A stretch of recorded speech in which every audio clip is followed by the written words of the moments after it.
Muhammad wa ali Muhammad. Let's have a louder salawat since it's the night of Arba'een. Sallu ala Muhammad wa ali Muhammad. Inshallah, we will continue our lectures till tomorrow night, and we would like to begin tonight's program with the recitation of the Holy Quran by Brother Haider Zadi. Let us welcome him with salawat ala Muhammad wa ali Muhammad.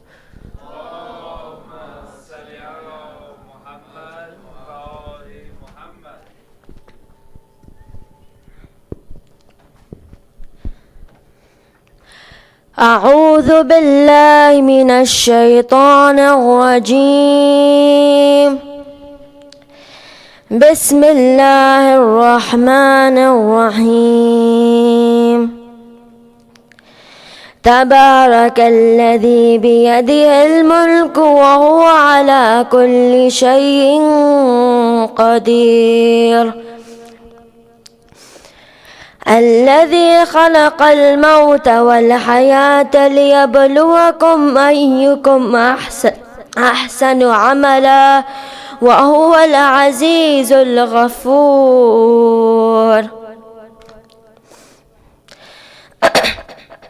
الذي خلق 7 سماوات طباقا ما ترى في خلق الرحمن من تفاوت فارجع البصر هل ترى من فطور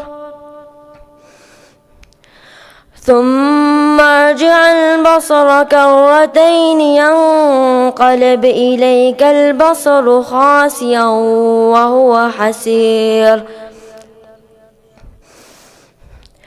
ولقد زينا السماء الدنيا بمصابيح وجعلناها رجوما للشياطين واعتدنا لهم عذاب السعير. وللذين كفروا بربهم عذاب جهنم وبئس المصير. إذا ألقوا فيها سمعوا لها شهيقا وهي تفور تكاد تميز من الغيظ كلما ألقي فيها فوج سألهم خزنتها ألم يأتكم نذير قالوا بلى قد جاءنا نذير فكذبنا وقلنا ما نزل الله من شيء إن أنتم إلا في ضلال كبير. وقالوا لو كنا نسمع أو نعقل ما كنا في أصحاب السعير فاعترفوا بذنبهم فسحقا لأصحاب السعير. إن الذين يخشون ربهم بالغيب لهم مغفرة وأجر كبير. وأسروا قولكم أو اجهروا به إنه عليم بذات الصدور. ألا يعلم من خلق وهو اللطيف الخبير. هو الذي جعل لكم الأرض ذلولا فامشوا في مناكبها وكلوا من رزقه وإليه النشور. أأمنتم من في السماء أن يخسف بكم الأرض فإذا هي تمور أم أمنتم من في السماء أن يرسل عليكم حاسبا فستعلمون كيف نظير ولقد كذب الذين من قبلهم فكيف كان نكير أولم يروا إلى الطير فوقهم صافات ويقبضن ما يمسكهن إلا الرحمن إنه بكل شيء بصير أمن هذا الذي هو جند لكم ينصركم من دون الرحمن إن الكافرون إلا في غرور أمن هذا الذي يرزقكم إن أمسك رزقه بل لجوا في عتو ونفور أفمن يمشي مكبا على وجهه أهدى أمن يمشي سويا على صراط مستقيم قل هو الذي أنشأكم وجعل لكم السمع والأبصار والأفئدة قليلا ما تشكرون قل هو الذي ذرأكم في الأرض وإليه تحشرون ويقولون متى هذا الوعد إن كنتم صادقين قل إنما العلم عند الله وإنما أنا نذير مبين فلما رأوه زلفة سيئت وجوه الذين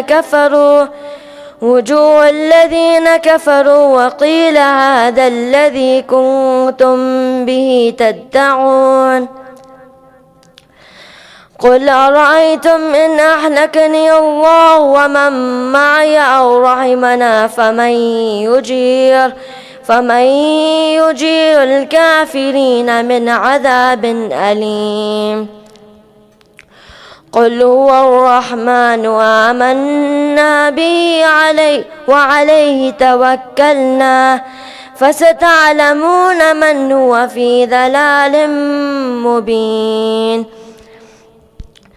قل أرأيتم إن أصبح ماؤكم غورا فمن يأتيكم بماء معين صدق الله العلي العظيم.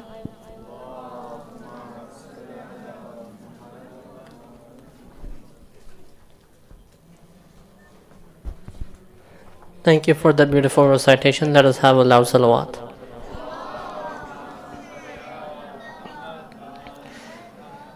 Next, I would like to call upon Sister Ayman to recite poetry. Let us welcome her with the salawat ala Muhammad wa ali Muhammad.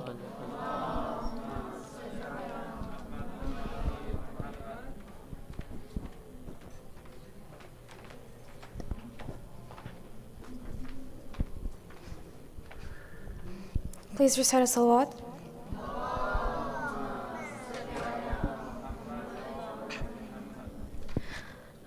Assalamu alaikum. I'll be reciting a poem written by Ibn Manzur Mohsen. A Journey to Save Islam. It was peak of mischief and virtues in chains. Just laws were sacked with rules insane. As the tyrants on the rise in mass confused, offered lust with lies and faith abused. Thus the signs indicated and time dictated, some souls elevated as Hussein navigated. A seed of the Prophet and the sight of his parents, that time in deluge he was arc so apparent. In the name of God, for the sake of Islam, for the freedom of life and soul of Islam, gave greatest sacrifice but not his hands, with the members of his kin and many of his friends. Her, Muslim and the friends, those hearts so pure, they offered their lives as shield and cure. Thus tyrants came forth from the curtain way old, then peace was bought and lives were sold. And daring in the manners were the two young brothers.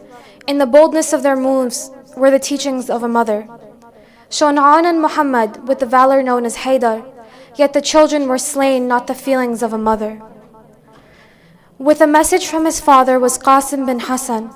A radiant jewel of Islam was this glowing young son. But Qasim into pieces and the mother was told, on the sand and heat it was savage and cold. Then the pride of the Hashims rode back from the river, and the tyrants made sure that he did not deliver. They cut off his arms, but spirit was set, till an arrow hit the bag, only eyes got wet. Fell Abbas from the horse, with no hands for support, then Hussein rushed ashore for a brother's end resort. Those children who waited with the patience were told, and thirst in the camp was 3 days old. Soon Akbar came down with the spear in his chest, which a father had to pull, so severe was the test. He was the image of the Prophet and life of Hussein. He was the vision of a mother and eyes of Hussein.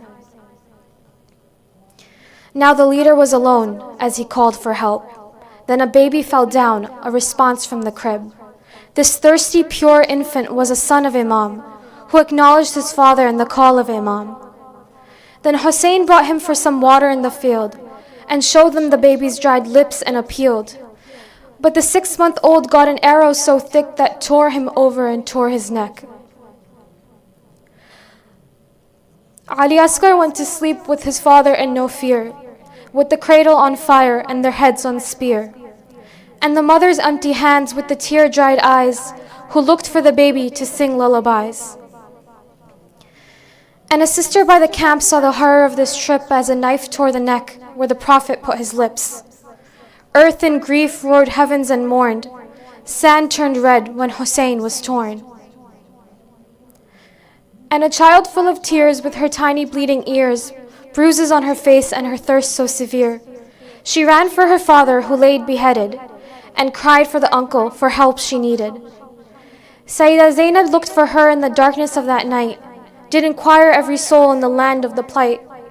But Sakina was sleeping on the chest of a body, with the love of the father from the fragrance of his body. Then the camp pushed down while flames went up. Little children rushed out as their dresses lit up. It was a night full of cries and the innocent quests. Shattered were the dreams and broken were the nests. All defenses laid to rest after trials and the tests, left to face one Imam even history would detest, who fainted with the illness faced torture and torment, a master of the pious and devotees' ornament. Lashes on his back, chains on Imam, but ladies were the prisoners, was the wound of Imam. No chadar for them but their rope-tied arms, and grief soared high from Kufa to Sham. But the daughter of Ali challenged miseries with the messages, with the families in bazaars and deadly courts of savages. With the depth of patience and zenith of bravery, Islam was rescued forever from slavery. Salawat.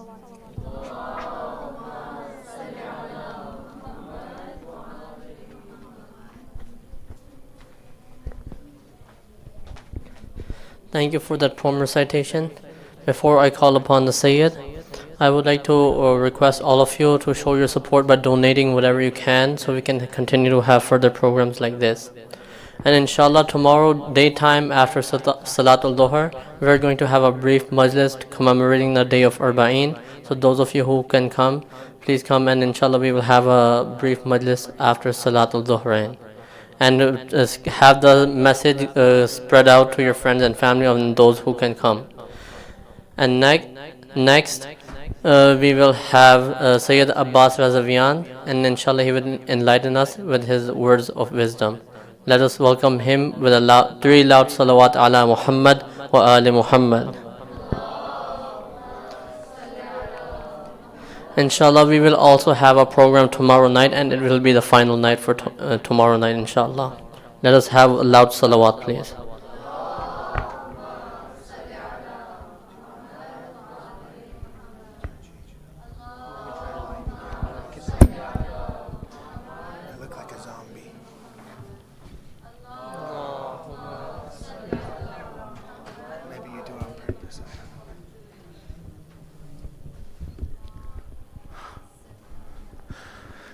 أعوذ بالله من الشيطان الرجيم بسم الله الرحمن الرحيم الحمد لله رب العالمين والصلاة والسلام على أشرف الأنبياء والمرسلين سيدنا ومولانا أبي القاسم المصطفى محمد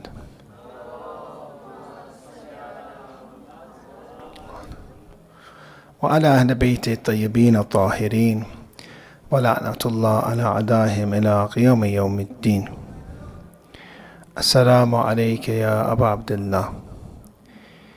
Tonight is the night of Arba'een. For us is a very important night. And tomorrow is the day of Arba'een. And we are learning lessons from the ziyarat of Imam Hussein in Arba'een. And we want to figure out, what does Imam Hussein alayhi salam want from us? And how can we truly benefit from the movement, the revolution of Imam Hussein alayhi salam? Azadari and matam and crying is very important, but it is the first step. The second step is to allow that grief, the sense of calamity in our hearts, to cause us to become Husseini, to change our lives. We talked about three main points from Ziyaratul Arba'een that's narrated from Imam Sadiq alayhi salam.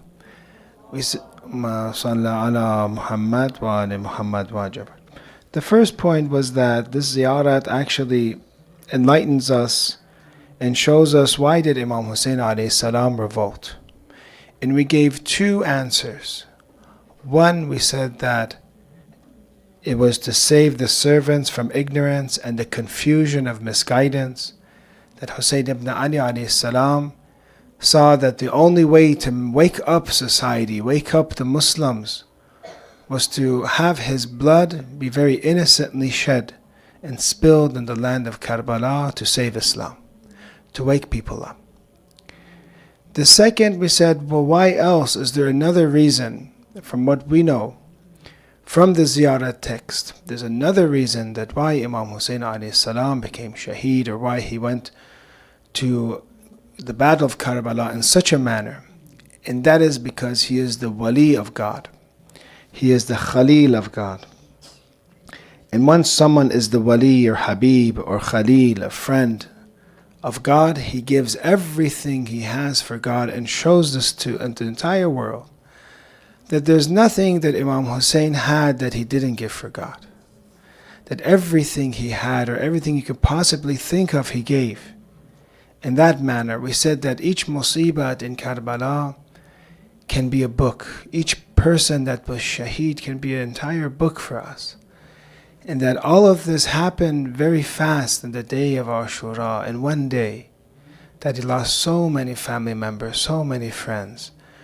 And even when Shimr, I apologize for saying this, but it is the night of Arba'een, Ziyaratul Nahiya has, that even when Shimr was sitting on the chest of Imam Hussein alayhi salam and he was looking at the camps, his face was still towards the camps, even when, you can say, his Ziyad Nahiya says his hands are opening and closing and life is leaving the holy body of Imam Hussein, but yet he is still concerned and looking at his camps, knowing that soon those camps would be set on fire. Soon his family would be captured. So this is the musibat of Karbala. It is a heavy musibat. And you see in Ziyarat Ashura, it is one of the heaviest musibats in Islam. And our duty is to take this musibat and calamity and make it our musibat. Because when the calamity of Imam Hussein becomes your calamity, you get the reward of that person that is grief-stricken. You get the reward of Karbala as well. You align yourself with the miseries, the troubles, the tribulations of Imam Hussein alayhi salam, and you also get the reward. Just how Imam Hussein raised rank and reached Maqam al-Mahmud through your crying, through your azadari, also you start to reach Maqam al-Mahmud. The third thing that I want to say is an important lesson for us. And if someone asks this question, I wonder how you would answer it, is why did they kill Imam Hussein? what happened that they were so hostile to Hussein ibn Ali? As you know, there are two armies, the army of Sham and the army of Kufa. But what happened that they allowed themselves to kill the same person that Rasulullah said is the chief of the youth of paradise? And this is what Habib would say when he would fight. When he would argue and defend Imam Hussein, he said that I heard myself that the Prophet of Islam, Prophet of Allah, said he is the chief of the youth of paradise. What made people so evil? What made them so cold-hearted? Let's read from the Ziyarat text. Hopefully you'll be reading this tomorrow. وَقَدْ تَوَازَرَ عَلَيْهِ مَنْ غَرَّتْهُ الدُّنْيَا. Yet those who were seduced by this worldly life. So the first quality that you see that they had, they were seduced by their worldly life. How were they seduced? For example, you see that some, like Umar ibn Sa'd, was promised a big kingdom in Ray, for example. Ray, which is modern day Tehran, and he loved to be the governor. He loved to take control of this property, this huge, vast kingdom. And he never reached it. He never reached it at all. So this love, this promise that the rulers would give him and say, come, and I'll give you this land. I'll give you this powerful position, he never reached. وَبَاءَ حَظَّهُ بِالْأَرْضَ الْأَدْنَى. Who sold their share at the lowest and the smallest price. وَشَرَى آخِرَتَهُ بِالثَّمَنِ الْأَوْكَاسِ. And traded their hereafter at the shortest of prices, the cheapest of prices. From this ziyarat you could understand that there is a trade happening, dear brothers and sisters, every day in our lives. There is an exchange. Just how you have the New York Stock Exchange and stocks are being exchanged throughout the day. When God gives us life, there is something being exchanged. What's being exchanged? Our time, our life, for hopefully good action, good deeds, amal salih. Every 24 hours that God has given you, remember from last night that we were here until now, you had 24 hours about, right? I asked you, what did you exchange this 24 hours for? Right now you can think to yourself, what did I gain in the last 24 hours? Hopefully a lot, because the last 24 hours you came to the Majlis of Imam Hussein, you learned something, hopefully we implemented it. Hopefully you did your salat, you performed your salat, you did your dua, you did acts of kindness. Right? So every time period that we have, there's business happening. And there are those that are clever, those that are smart, and they convert this time to the most precious of things. You know, the interesting thing is in this world, and I'm sure many of us are like this, how many times have you heard, for example, in Manhattan, there's this apartment that's $50 million. I don't know, everyone, and I was looking at something that's interesting, saying some people that have normal jobs, they keep looking at these apartments, keep looking inside. And that gives them hope. They say, one day I will be living in one of these very expensive and luxurious apartments. So you ask yourselves, when it comes to such worldly positions, this is what everyone loves to talk about. The skyscrapers, the material life, how much is somebody worth? Who is the richest person right now? We love these questions, right? How much does he make? You know. So this world, the hadith has, we are interested in dinar and dirham. Dirham is a silver coin, dinar is a gold coin. We love this. We love money. How thirsty are we for this? But what do you think we want in the hereafter? What are we looking for? What are we thirsty for? The narration has for amal salih, for good action. Today, you'll say, this guy is a billionaire. But next day, tomorrow, and the hereafter, you will say, this guy is a billionaire in amal salih. Look what he did. Look what he did. He started up, for example, a foundation. He was a marja taqleed, for example. He taught 100 mujtahids. He taught so many people in Najaf. He opened up institutions even throughout the world. He opened up an institution in, for example, New York. And every time somebody is crying there, remembering Imam Hussein, they're learning, they're praying there, he's getting reward. You say, wow, look at how much maqam he has. Look at the amal salih that he has. I don't know here, does anybody here have children? Or anybody here have a small, nursing child in their family, for example?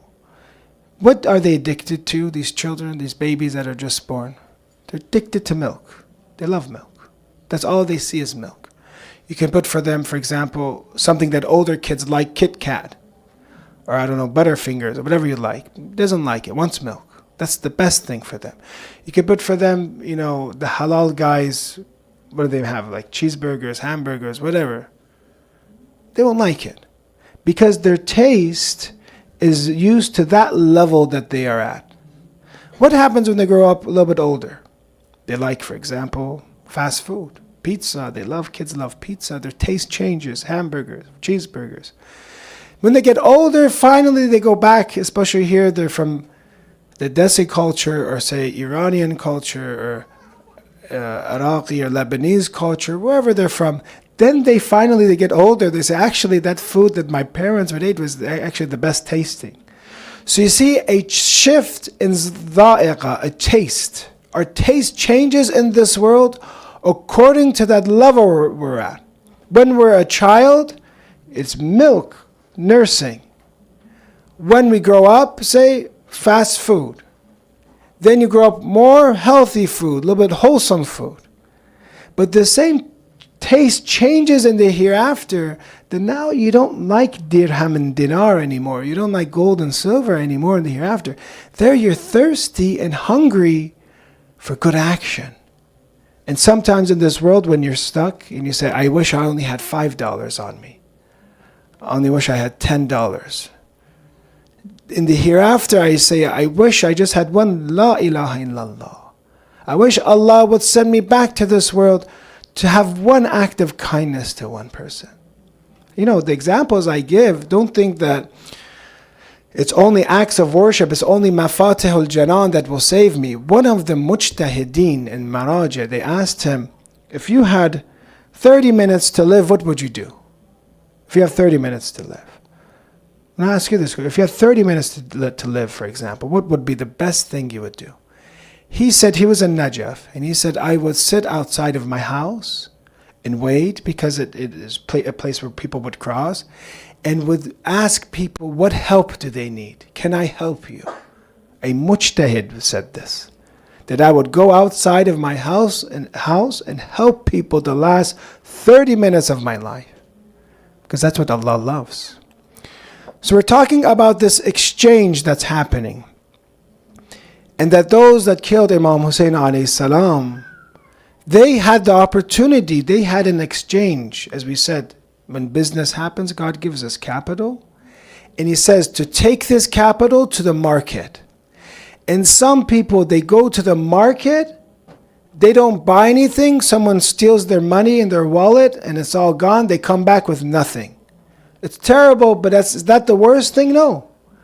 A worse person who takes this capital and goes to the marketplace and instead buys fire for themselves, purchases the hellfire for themselves, internal torment. So this is the case of those that harmed Imam Hussein. Allah gave them capital, but instead of buying good things, attaining good things for their hereafter, for their eternal home, what they did is they bought hellfire and chastisement for themselves. And they are mal'ooneen. And they acted arrogantly and were destroyed by following their desires. So from Ziyarah to Ashura, the killers of Imam Hussein alayhi salam were one, seduced by their worldly life. That the love of the world is a cancer. It has different stages. I'm going to talk about it, the different stages of the love of the world. Two, they sold their fate for a very small price. They gave up what God gave potential, that if He gave this life Instead, you could have heaven that would be everlasting. They sold it for a cheap price, and they followed their desires. So when you look at different stages of this cancer called love of the world, the first stage, and we want to see, are we in any way, God forbid, those that are attached to the world, because this was one of the main causes that caused those that killed Imam Hussein alayhi salam to do so. The first stage is liking the dunya in a way that I am always talking about it, that I'm dreaming of it so much, that this is what drives me. If I say, for example, brother, let's go here and to this Majlis, to this place, oh, I'm tired, I just came back from work. But let's go, for example, and do this dunya activity. Let's go gain some more money. Let's go have fun there, for example. Not brotherhood time. Brotherhood time is good. Or sisterhood time is good. But just to have fun and have dunya. To say yes. And that's actually one of the qualities of the hypocrite. That when it comes to worship and they're by themselves, they don't feel like it. So the first stage is, and I want you to gauge this in your own lives, is to see how much drive do we have for spirituality? How much drive do we have for religion, for seeking knowledge? And how much drive do we have just for having fun, for games, entertainment only, social media only? So the first step is liking the dunya. Let me make it more clear. You all have friends. When you gather with your friends together, what are your conversations about? What do you talk about more? And is there any value in your talk? Usually with me and my friends, at least they're in the house, but usually we talk about hadith, Quran. We talk about, different sayings of different scholars, for example, different stories. That time is, in a way, you can say, remembrance of Imam Ali alayhi salam. We're giving, the narrations of the Fada'il of Imam Ali alayhi salam. In Iran, one of my friends told me that people were so religious. They didn't need a Maulana to make them religious. They would come to each other's homes as family. And when they would come into someone's home, they would say, do you want the tea or do you want the hadith? Which one first? They serve tea with hadith. And which one do you want? My friend would tell me, back then, maybe, tens of years ago in Iran. And the mu'mineen, it was a tradition for them when they would sit down to say one hadith from the imams. And to beautify, Imam Ali alayhi salam, the Rasulullah, the hadith has, did you beautify your mahafil, your gatherings with the remembrance of Imam Ali alayhi salam? You beautify it. Sometimes you feel this. I was in this gathering with people, I didn't feel any spirituality whatsoever. I didn't learn one thing. We're just talking about nonsense. I'm not saying not to have fun. Have fun in the right way. Have a good time. Have brotherhood. Have sisterhood. But this is a good way to gauge what are you attached to. Is it hadith or not? The second is anxiety now. So the first was what? Liking. How much do I like it? And when I'm saying this, don't think that I'm a zahid of the dunya. I'm actually the most attached person to the world. Inshallah, may Allah allow the love of the world to leave my heart. The second example is anxiety. Now I'm anxious for the world. I park my car outside Al-Khoei, and it's nice. I'm wondering, are they going to steal, for example, the tires? Are they going to scratch the windows? Is somebody going to park too close to me and bump it a little bit? If I have a modern car, I look at the window, I always look at the mode that I, check the Sentry mode or whatever. I check the cameras, the front camera, the back camera. I'm anxious. If I have some stocks, maybe I just bought one or two stocks a little bit. Did it go up? Did it go down? What's going on? I bought some cryptocurrency, for example. What's happening? I'm anxious. Let me check it. I keep checking it. It doesn't really go anywhere, but I'm anxious. So the second stage of love of the world is you're always anxious for the world. You're always nervous about it. Sometimes when you owe someone money, they make a joke like you give them the check, but you don't really let go. The check's about to rip, and you just cannot let go of this money. You're very anxious. It scares you in a way. Even cheapness, you start to become so cheap, bakhil. Imam Sadiq has this interesting dua when he would do tawaf. He would ask Allah to keep stinginess away from me. To keep stinginess away from me. Sometimes in our communities, when it comes to the family, when it comes to children, sometimes we see the community is very cheap. When it comes to religion, very cheap. Sometimes other groups, when it comes to their religion, they do credit cards, they're very, generous. Because in a way they realize, and it should be this way, that when I help the centers, I'm not helping anyone else, but just helping myself. I'm just taking that money and Allah will be giving it back to me in the akhirah. That's it. But when a person is attached to the world, they're anxious for the world. They're always nervous about it. And the Quran mentions, الَّذِي جَمَعَ الْمَالِ مَالًا وَعَدَّدَ. They gather money and they're always counting it. They always love to count it. 3 now, I kind of said this early, but spending money. They start spending money in a way without, for themselves, for luxury. They spend things, they get used to a very, very high level of life that they cannot live. For example, they have to only travel business or first, for example. They're used to it. I'm not saying that it's bad, but I'm saying, for example, to be used to it in a way that you cannot travel without it. You always have to be first, or you always have to be treated with a red carpet. You always have to have the 5-star, for example, hotel. Not knowing that the best place to sleep and the best food to eat is what? What do you think is the best place to eat and the best food to have? Luqman tells us, there's a hadith, Luqman tells his son, sleep in the best place and eat of the best of foods. And he mentions to him, don't eat and become so hungry that food becomes the best of foods. Don't sleep so much until that sleep, and you sleep, that becomes the best of sleep. So even those people that are indulging in these things, they don't actually enjoy it because they had too much of it. So you start spending and spending and spending, always online, always looking at different things, Amazon or different things, always spending, this is coming in the mail, this is coming, always. That Amazon guy knows that house very well because every day is delivering something to that house.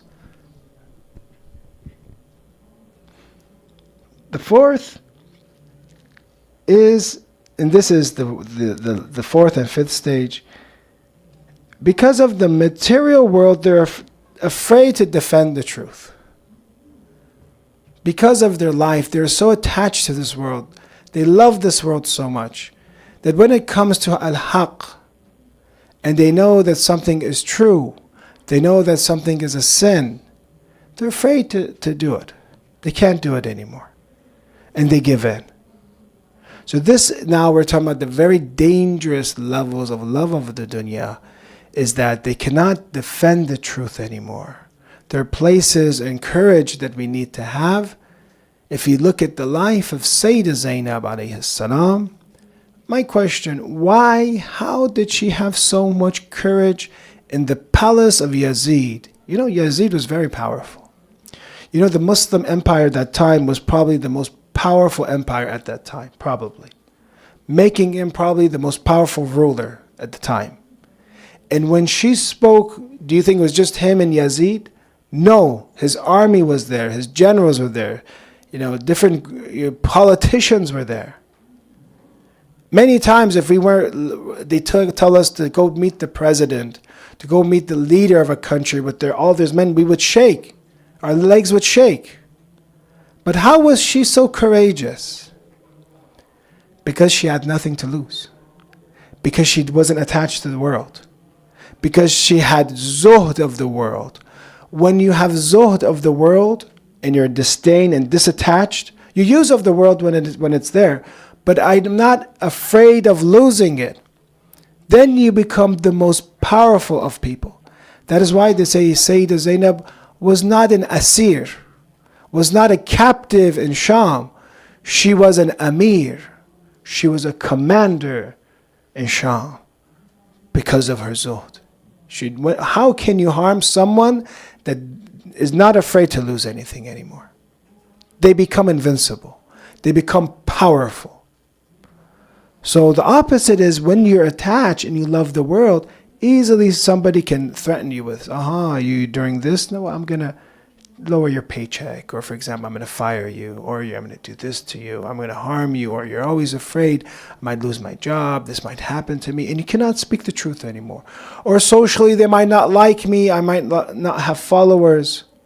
Because I love the world. So there's always this fight between doing what is right and giving up some of the world. So this is the fourth step of the world. Attachment of the world. The fifth is because of the material world now, this is the worst, that they fight against the truth. To gain more dunya, to gain more world, they will deceive people, say what's wrong sometimes, even say controversial things on social media to get views, to get likes, and that they're misguiding people. Say, this is misguiding. Brother, this is causing fitna right now. The ummah does not need this right now. No. But let me get the followers. Let me get the subscribers. Let me get the funding, for example.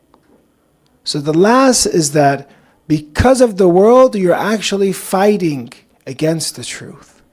And that is what you can see, that the enemies of Imam Hussein alayhi salam, because the powerful and rich Umayyads had lots of gifts to give. Muawiyah would buy people out and they would fight against the truth, who is Imam Ali alayhi salam, for dirham and dinar.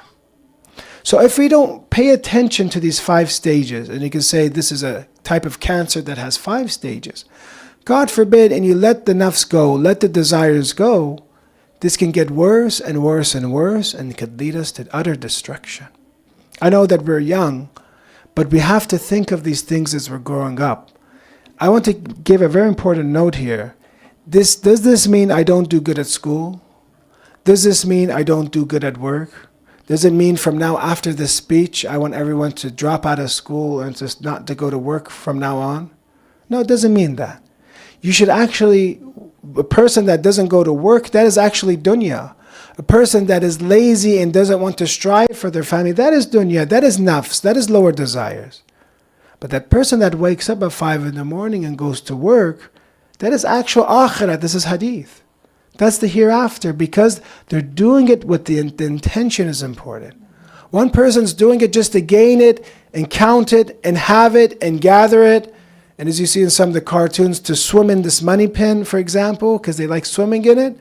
One person is doing it because this is, for them, a great act of worship. This is not anymore dunya for them. To be attached to it, to want it for itself. So there's a fine line. And the same thing with education.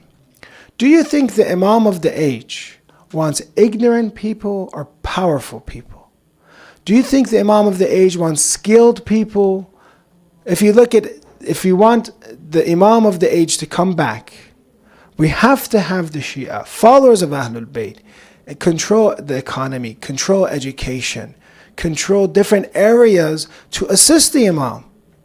If they're always going to be oppressed, if they're always going to be in a way that they need help, then how are they going to offer power and help to the Imam? So we need to be collectively the strongest of people, the most educated of people, the most powerful. Look at the life of Imam Ali. Did Imam Ali alayhi salam work or not? Did he say that income is something bad? Income was something very good. Imam Ali, he had so much money that he never got money from the Baytul Mal when he was the Khalifa. He was independent financially. He built so many wells in Medina. He would dig wells. Today they're called Bi'r Ali. Wells that he built with such quality that today they exist and water is still extracted from them. He would have servants by the Red Sea go and dig wells, and water would come and farm. And after many years he would say, now you can free yourself. But now Imam Ali alayhi salam would have a great farm because of this water and farming that he did in different areas in Arabia. Once a person sees Imam Qadim alayhi salam, Allahumma salli ala Muhammad wa ali Muhammad, and sees him working very hard on the field, and he's sweating, and he offers for him to let my servant help you. Why are you doing this? You're the Imam. Why are you working under the sun?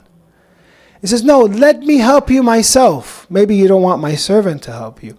Let me help you myself. And the Imam answers this way, that there are better than me that have done this work. There have been better than me.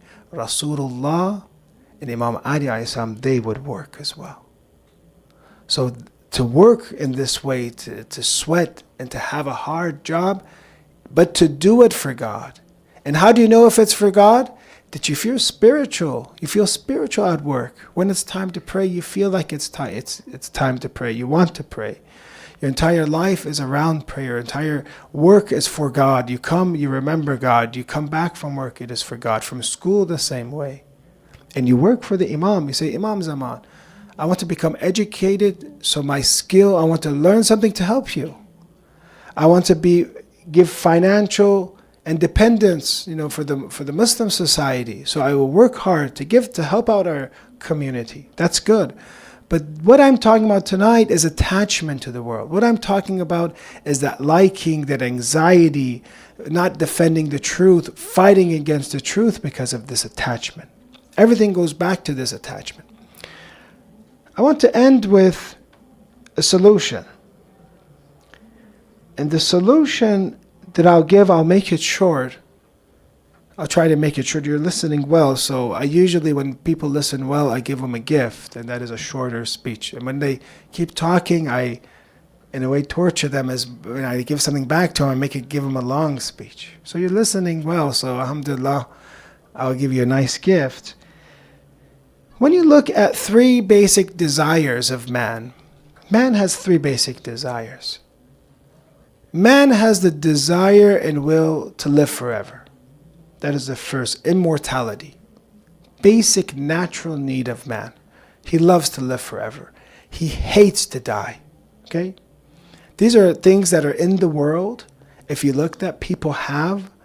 But Islam gives a solution to all these aspects of the world. So the first is immortality.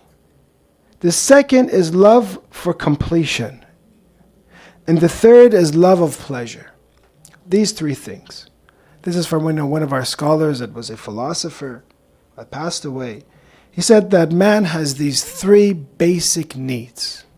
And if you look at someone that's attached to this world, he's trying to fulfill these three needs in this dunya. But he can't.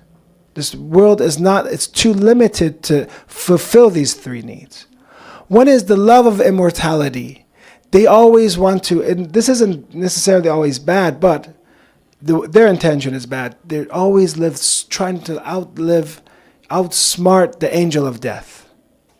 They're always healthy, eating, exercise. These are good things, but in a way of always looking for a fountain of youth and a way to escape death.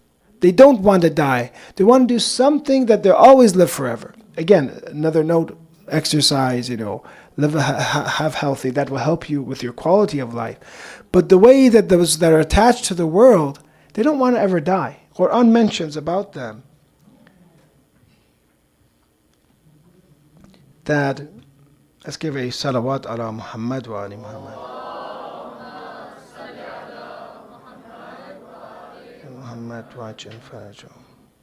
It says about a group of people, لِتَجِدَنَّهُمْ أَحْرَسَ النَّاسِ عَلَى حَيَاةٍ, and you will find them the most greedy of people for life. It's a group of people, they're very greedy for life. They don't want to die. I'm talking about that, being greedy not to die. Loving life, being afraid all the time. So mankind loves immortality. Mankind never loves to die. But what is the solution? What is the real solution to fulfill this desire? Because if God gave this desire, it should be fulfilled. How should it be fulfilled? In the hereafter. with love for the hereafter. That you understand that we will always live. That mankind, his soul, is created in a way that there's actual no death for us. It's just a transformation into another stage of life. That this body may decompose and decay, but nothing can happen to my spirit. When people pass away in our communities, I always tell them this, that all that has happened is a transfer from one stage of life to another stage. Because insan is Al-Khoei. One of the ta'rif and definitions of insan is Al-Khoei. Once man has been created, there's no death for him. We are immortal. We already are immortal. Even those that are in hell, they wish they would have annihilation, but there's no annihilation for them. We're always going to be alive. Yes, there will be a stage in this world. There will be a stage in the purgatory, in barzakh. There will be a stage in the day of judgment and different manazil in the day of judgment. And then there will be heaven and hell, yes. But we are already alive. So the solution to this hubbul baqa, love of always lasting, can be fulfilled in heaven. Can be fulfilled with my desire to build my heaven. But instead, people have taken this desire in this world and they're trying to live their life in a fortress in a way that they can outsmart the angel of death. So the first mistake that mankind, the dunyawi mankind does, material mankind does, is to take this hubb al-baqa and think, I will always live here. But yet we are travelers. And Imam Ali alayhi salam mentions that this life for us is a bridge. These bridges that we have, in the city, you pass these bridges. You don't build a bridge, you just pass it. And this life is meant to be passed. The second instinct that those of everyone has, and those that have misconfused it, that love the world, is the love for power. The love for completion. Does anyone like to be insufficient here? Was there ever a time that you got a grade that, for example, you could have gotten an A and instead you got a D, that you were happy? Or you could have gotten a job that was, for example, paid 100K, for example, a year, and you got a 50K one and you were happy? No, we don't like to be insufficient. We like to be complete. Mankind likes to be the most beautiful. Mankind likes to have the most power. These are instincts in us. So when you think of this basic instinct of us, kamal, everyone, they want money to be complete. Everyone wants looks to be complete. Everyone, whatever they have possessions, they want it because they think that kamal is in the dunya, kamal is in material things. But Islam tells us that kamal is in something else. That yes, Allah gave you this instinct and drive to reach perfection. But the answer to it isn't the dunya. The answer is in kamal, in connection to Allah. Our kamal and perfection is a taqarrub to God. Our kamal, and we're different than every other type of creature that exists, that mankind is muta'allih. Man can become godly with worshipping God, with connecting to God. That is your kamal. So in the same way, people have gone the wrong direction. God has given us hubbul kamal, but instead of this drive to always reach perfection, always do better, keep doing better, we use this in the dunya. We don't use it in reality to reach Allah. And the third, because we're running out of time, is love of pleasure. God made us in a way to have hubbul lidha or hubbul lidhat, pleasure. We love joy. But again, those that don't understand the world how it is, they try to have pleasure and joy in this world and material things with the lower desires. But Islam teaches us that actually there's another joy, another pleasure that far outweighs any type of pleasure you can have in this world. And that's the love of God. Ayatollah Bahjat mentions that if a person, a king, he gives the example of the king of China, the emperor of China, say a powerful person. He says if he knew how pleasurable, how much joy there is in worshiping God, he would leave his kingdom and he would worship God. He would worship God, be a slave of God. So the joy, again, we love joy. But again, we think that joy is about eating different things, with having the lower desires. Instead, there are true joys that Islam brings us, and I think many of you would testify this. If right now I told you, you can go to any vacation in the world, any place in the world. It's on me, for example, or it's on Al-Khoei Foundation, for example. They'll take you anywhere. Or you could visit Imam Hussein right now in Karbala. Which joy would you choose? You would choose Imam Hussein. I'm sure that you would choose Imam Hussein. You say that liddat and joy that I have, that I see the shrine of Abu Abdullah, entering the shrine of Imam Hussein, better than any other vacation anywhere else. Why? Because what is happening is that you have this desire, this basic instinct, but there's a false answer to it, a false solution, and a real solution. There is a saltwater solution, how Imam Qadim alayhi salam says drinking of having the dunya is like drinking salt water, it just makes you more thirsty. Or there's real zolal water, clear water, which is love of Allah and love of His awliya. I'm going to end with this hadith that we're discussing with one of the brothers about this type of liddat.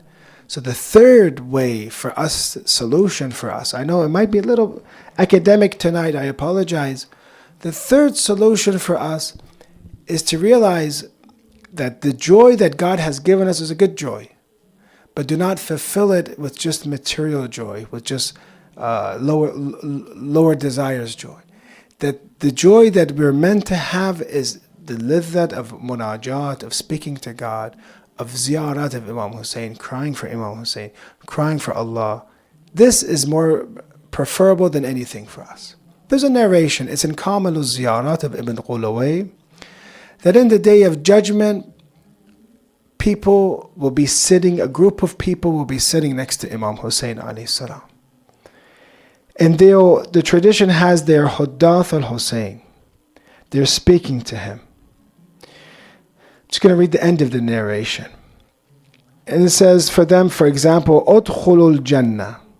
Enter heaven. Imagine if like the door of heaven is, somewhere there. Everyone here is waiting. And Imam Hussein is here, for example. But nobody wants to enter heaven yet. Why? Because the hadith says, Hum Huddath al-Hussein. They are speaking to Imam Hussein alayhi salam. And then it comes, and they answer, it says, فَيَأْبُونَ وَيَخْتَارُونَ مَجْلِسِ in hadith. They say, enter heaven, the heaven that you were waiting for. Your entire life, 50, 70, 100 years, how much sacrifice did you make? How hard did Allah help you to work for heaven? It's right there, go to heaven. Go. But the hadith in Kamil al-Ziyarat, a very strong book, says, no, they don't want to go to heaven. You don't want to go to heaven? They want to sit next to Imam Hussein alayhi salam. Even other pleasures of the world, it says, وَإِنَّ الْحَوْرِ, they can come. لَتُرْسَلُ إِلَيْهِمْ. The hur come, the women of paradise come. فَمَا يَرْفَعُونَ رَؤُوسَهُمْ إِلَيْهِمْ. They don't even look at, for example, the tradition has. They don't even look. They don't even bring their heads up.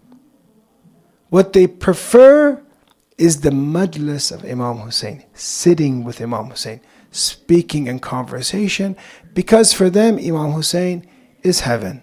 For them Imam Hussein is the highest of heaven. And that's how it really is.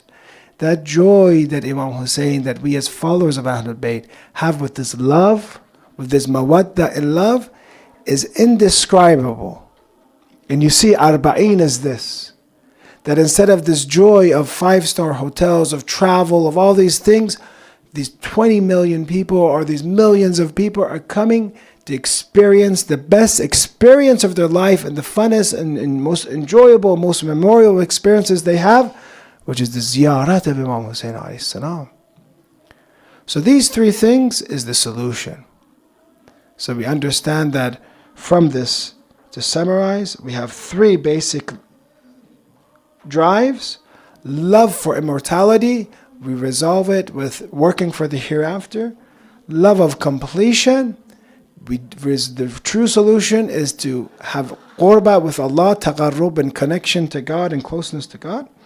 And the third is we have love of joy, and our strife, and what replaces love of the material is love of spiritual things, which gives us true joy. And you truly begin to love your religion, love your practice, and you would not trade it for one thing at all. Please recite salawat ala Muhammad wa ali Muhammad.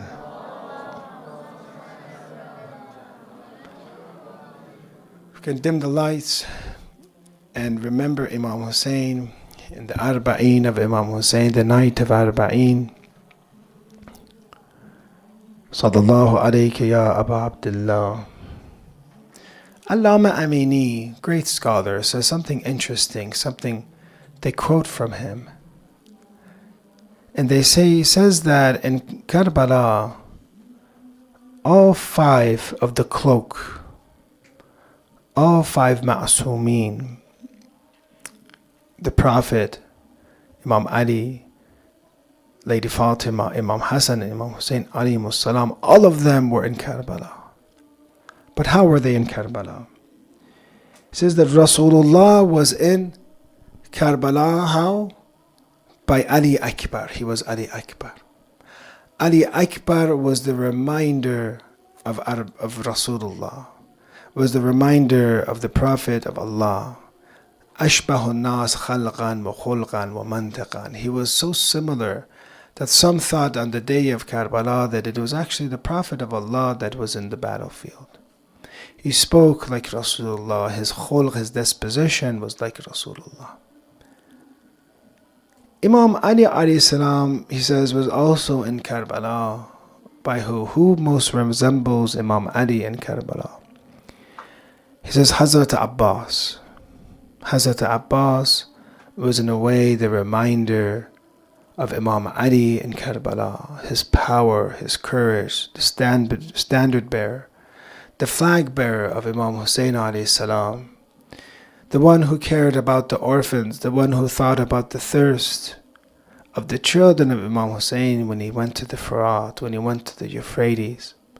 And they say that he took water. He didn't have water for 2 or 3 days.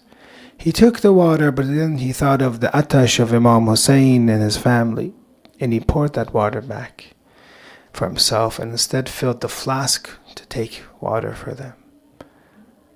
So Rasulullah was Ali Akbar was Rasulullah. Imam Ali alayhi salam is a reminder of Hazrat Abbas, a reminder of Imam Ali. Imam Hassan alayhi salam was represented by Qasim ibn Hassan, his son. And you see the same madhlumiyat and oppression that Imam Hassan has, you see through Imam Zada Qasim, that he had armor could not fit him. But there's also, we didn't mention one person. And that is, if you were to say that Sayyidah Fatima, Hazrat Fatima Zahra, if you say that she was in Karbala, who would she be?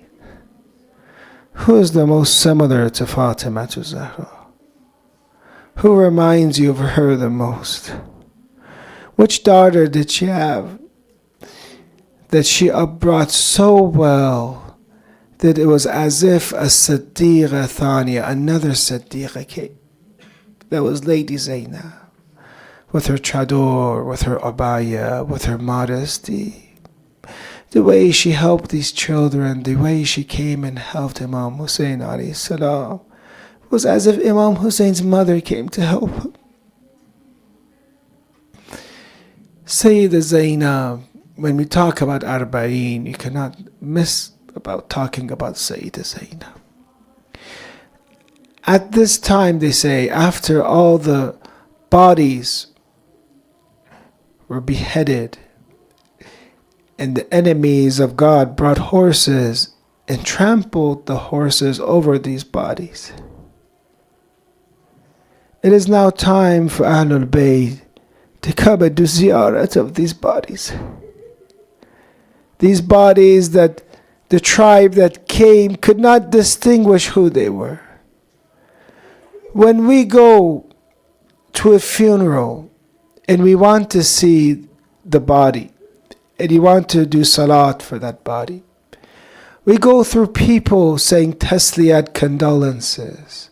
We go through flowers, for example. But Sayyidah Zainab now wants to come to the body of Imam Hussein, the beheaded body of Imam Hussein. Instead of flowers, she has to go through arrows and axes and daggers to reach the body of Imam Hussein. Instead of people that would give condolences, she has to go through the army of Sham and Kufa. They have to watch her. And she comes to the body of Imam Hussein, and there she says this statement that is remembered today. She says to Imam Hussein, "Anta akhi, are you my brother?" What did they do to Imam Hussein so much that when Sayyidah Zainab sees the body of Imam Hussein, she has to say the question in this maqtal, "Are you my brother? Are you my brother?" At that time, she begins to lament. A lamentation that changes the minds and emotions of the army of Kufa and Sham. There she begins to say, narrated, "Ya Muhammad." The first person she calls is Rasulullah. Look what they did to your Hussein. This Hussein was on your shoulders when he was a child. You kissed the lips of Imam Hussein. When Hassan and Hussein when you were praying and they were on your shoulders, you stayed in sajda. You didn't want to disrupt them. It was a time of honor for them. Ya Muhammad, look what happened to your Hussein. Look at what they did to him. Salla alayka malikus sama Hussein. May the angels of the heavens salutations be upon you. Hada Husaynun murammilun bidama. This is your Hussein. This is Hussein who is covered in blood now. This is Hada Hussein muqatta'ul a'da. This is the Hussein whose body parts are now dismembered. وَبَنَاتُكَ سَبَايَا. Now this is the Hussein whose children, daughters are now taken captives. In Allah al-mushrika. She says, I complain to Allah about them. وَإِلَىٰ عَلِي الْمُرْتَضَى. And to my father Ali, I complain what they did to Hussein. وَإِلَىٰ فَاطِمَةَ الزَّهْرَى. And I complain to my mother Az-Zahra about what they did to my brother. وَإِلَىٰ Hamza Sayyid al-Shuhada. And to my uncle Hamza I complain. هَذَا حُسَيْنُ الْبِلْعَرَى. This is Hussein without clothes. They stole his shirt, whatever they had. They had so much love of the dunya, they didn't even have any mercy on the shirt of Imam Hussein. You see, a person of modesty, a person of chastity, they don't even like to be without a shirt in front of others. Now imagine it is the infallible Imam and they take away his shirt. هَذَا حُسَيْنٌ بِالْعَرَى تَسْفِ عَلَيْهِ الصَّبَى. The winds are blowing upon him. Why? Because nobody is coming to bury him. He is going to be, our master was on the desert of Karbala for 3 days and 3 nights. تَسْفِ عَلَيْهِ الصَّبَى. What, imagine what that looks like to see the body of Imam Hussein 3 days and 3 nights without being buried. Qatila awlad al-awdiya. Then she begins, Wa huzna, wa karba. Oh, what grief, what calamity.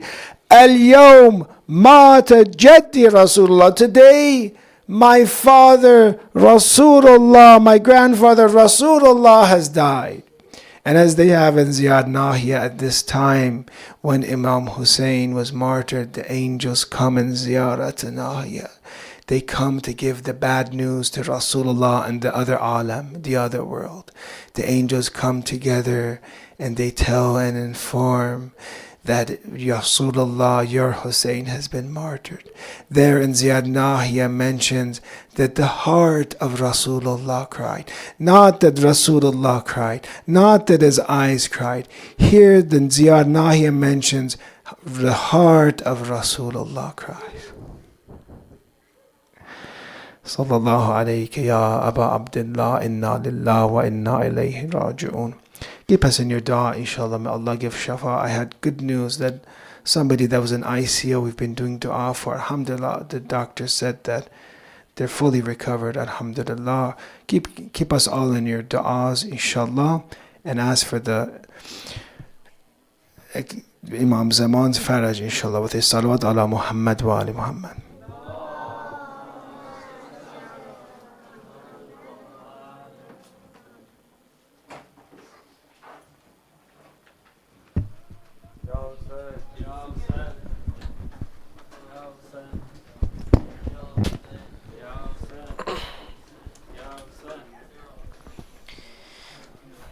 This is Zainab's Arba'in.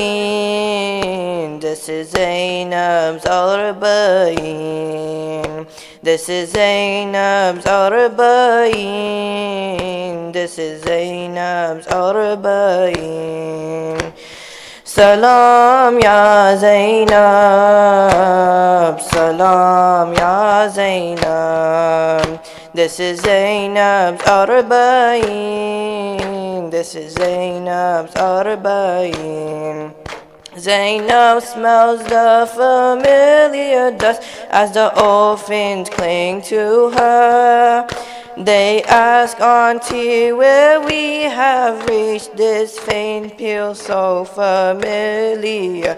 She responds with tears in her eyes. We have returned to Karbala. This is Zainab's Arba'in. This is Zainab's Arba'in. Salam ya Zainab, salam ya Zainab. As she moves ever closer, her heartbeat begins to race. How much beauty, how much pain, hear how much worship took place. She retraces every step, yearning her brother's embrace. This is Zainab's Arba'in. This is Zainab's Arba'in. Salam ya Zainab, salam ya Zainab. With the orphans by her side, she retells the tragedies. Here is where Akbar was struck. Here is where young Qasim fell. Here is where the infant screamed. Angels fell when he dwelled. This is Zainab's Arba'in. This is Zainab's Arba'in. Salam ya Zainab, salam ya Zainab. They come and stand by a grave. From its dust honors heaps. They throw dust over their heads. Zainab says as she weeps, sets upon your salams, Asghar on his chest sleeps. This is Zainab's Arba'in. This is Zainab's Arba'in. Salam ya Zainab, salam ya Zainab. Glance at us like you're Zainab, for we too carry sorrow. Don't deprive us of your shrine. Master, you are all we know. You may still feel your thirst. We'll quench it with tears that flow. This is Zainab's Arba'in. This is Zainab's Arba'in. Salam ya Zainab, salam ya Zainab. once shaded only by clouds, guarded now by a mighty dome. We come to pay allegiance, whilst angels round you roam. When our eyes see our beloved, we'll know that we found home. This is Zainab's Arbaeen. This is Zainab's Arbaeen. Salam ya Zainab, Salam ya Zainab. This is Zainab's Arbaeen. This is Zainab's Arbaeen. Salawat.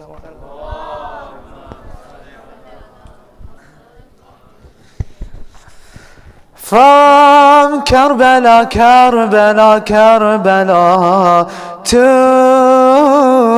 Karbala, Karbala, Karbala. I left my heart in Karbala, in Karbala, in Karbala. From Karbala, Karbala, Karbala out to Karbala, Karbala, Karbala. I left my heart in Karbala, in Karbala, in Karbala. From Karbala, to Karbala, Karbala, Karbala. I left my heart in Karbala, in Karbala, in Karbala.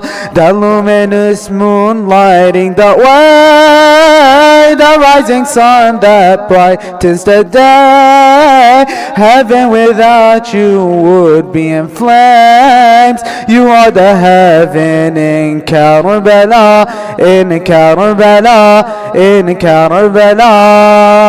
Your visitors offer you their hands. Enemies never understand. How can the water lose to the sand? How can the thirst win in Karbala, in Karbala, in Karbala? Wow, Hussein is opening, Ya Hussein. Wow, heaven is opening, Ya Hussein. Wow, angels is descending, Ya Hussein. Wow, they are reciting Karbala, in Karbala, in Karbala. From Karbala, Karbala, Karbala to Karbala, Karbala, Karbala. I left my heart in Karbala, in Karbala, in Karbala. From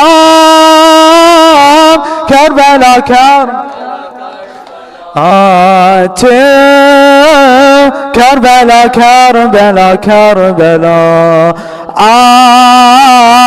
I left my heart in Karbala, in Karbala, in Karbala. The hand of God that nurtures the young, speaking for Allah, you with the tongue, separating his right from the wrong, elevated in Karbala, in Karbala, in Karbala. The ship that sails swiftly through the waves, and whoever boards your ship is saved, immune from the hardships of the grave. Whoever moans you in Karbala, in Karbala, in Karbala.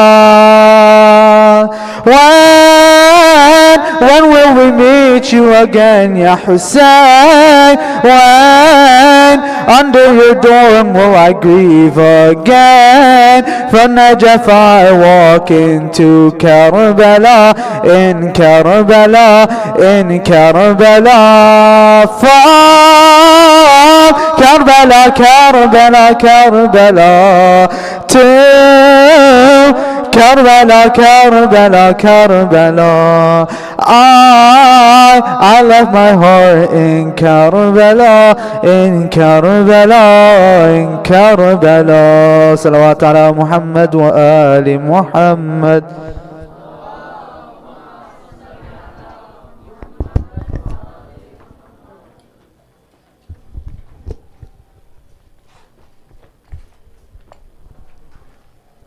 زيارة. بسم الله الرحمن الرحيم.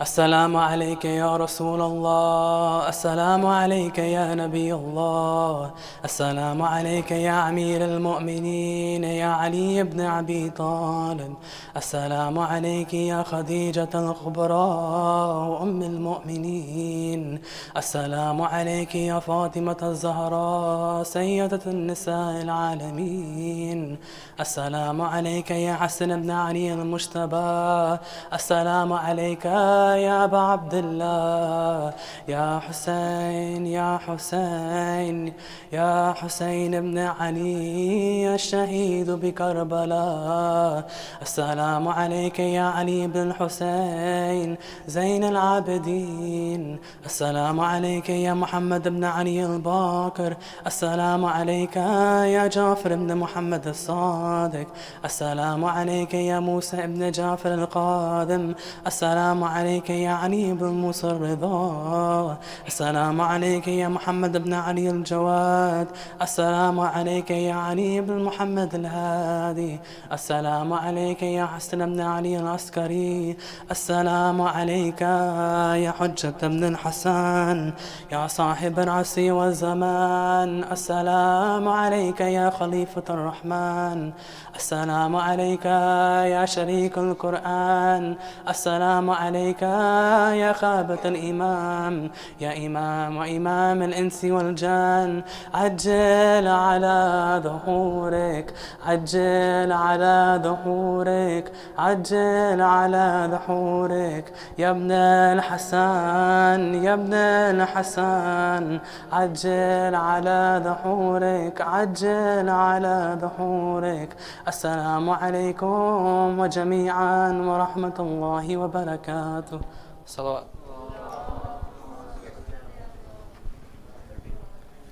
Yeah, Allah reward you, inshallah, taqabbal Allah. If anybody